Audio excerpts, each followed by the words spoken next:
apa ya sih yang paling ditakuti oleh generasi-generasi zaman sekarang? Kita ini dilanda oleh ketakutan. Yang pertama itu takut kehilangan zona nyaman, ya kan? Sekarang masih hidup dengan orang tua, butuh apa aja, it's okay ada, itu loh, ya kan? Butuh ini ada, butuh itu ada, kemana-mana bisa pakai fasilitas orang tua, ya kan? Handphone masih dibeli oleh orang tua, ya kan? Fasilitas kendaraan mau ke sekolah pun masih ditanggung oleh orang tua. Nah, tetapi bagaimana caranya kalau suatu saat kita keluar dari situ? Suatu saat kita keluar dari orang tua dan kita harus berdiri sendiri, ya kan? Seperti misalnya Kak Yos ini, udah 4 tahun, bahkan udah 5 tahun malahan sekarang jauh dengan orang tua. Keluar dari zona nyaman. Dulu nggak perlu bayar uang kos karena tinggal di rumah sendiri. Dulu nggak perlu mikirin uang makan, papa mama yang sediain, ya kan? Nggak perlu bayar uang sekolah karena orang tua yang biayai. Nah sekarang bayar sendiri uang sekolah, makan ya usaha sendiri, ya kan? Kendaraan untuk kemana-mana pun ya usaha sendiri. Nah, generasi zaman sekarang itu menjadi loyo karena kenapa? Takut kehilangan zona nyaman, ya kan? Yang kedua, takut kehilangan masa depan. Banyak generasi menjadi lemas. Ingat yang seperti yang Kak Yosafat bilang tadi, kita dilanda stres, lalu kita pesimis. Kita nggak jadi optimis. Kita nggak memiliki pengharapan di dalam Tuhan. Padahal kalau kita gantungkan pengharapan kita ke dalam di hadapan Tuhan, mestinya kita nggak boleh menjadi generasi yang kehilangan masa depan. Cuman kita ini kan apa ya, sama Tuhan itu kan tidak konsisten gitu loh. Kadang doa, kadang enggak gitu kan.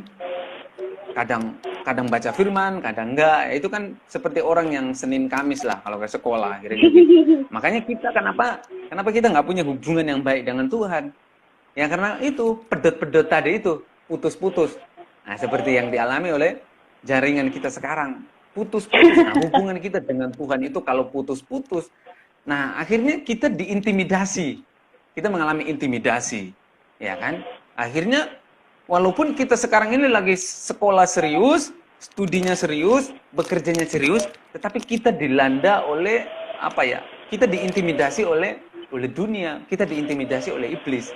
Makanya, perlu sebagai generasi muda, perlu sebagai generasi yang hidup pada zaman modern ini untuk terus mendekatkan diri kepada Tuhan, ya, terus mendekatkan diri, cinta firman-Nya, ya kan, menyembah Tuhan. Karena itu nggak ada lagi cara lain yang kita buat kita sebagai anak Tuhan selain itu, ya kan.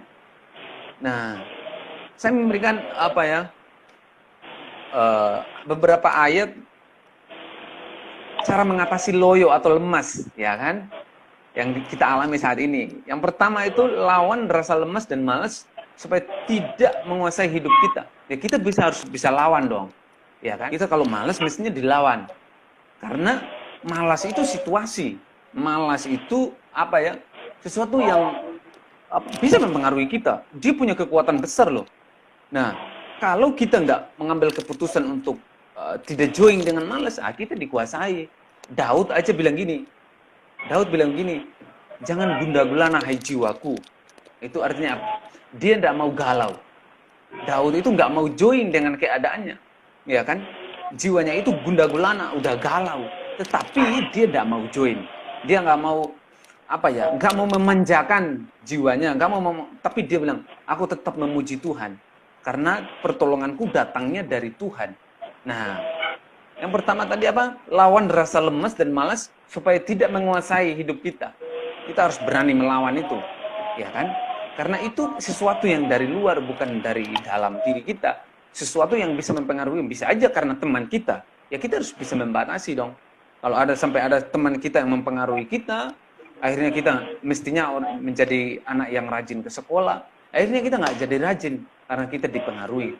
Nah, oleh sebab itu kita harus berani melawan, ya, supaya jangan sampai rasa malas, rasa lemas, rasa loyo itu yang menguasai kita.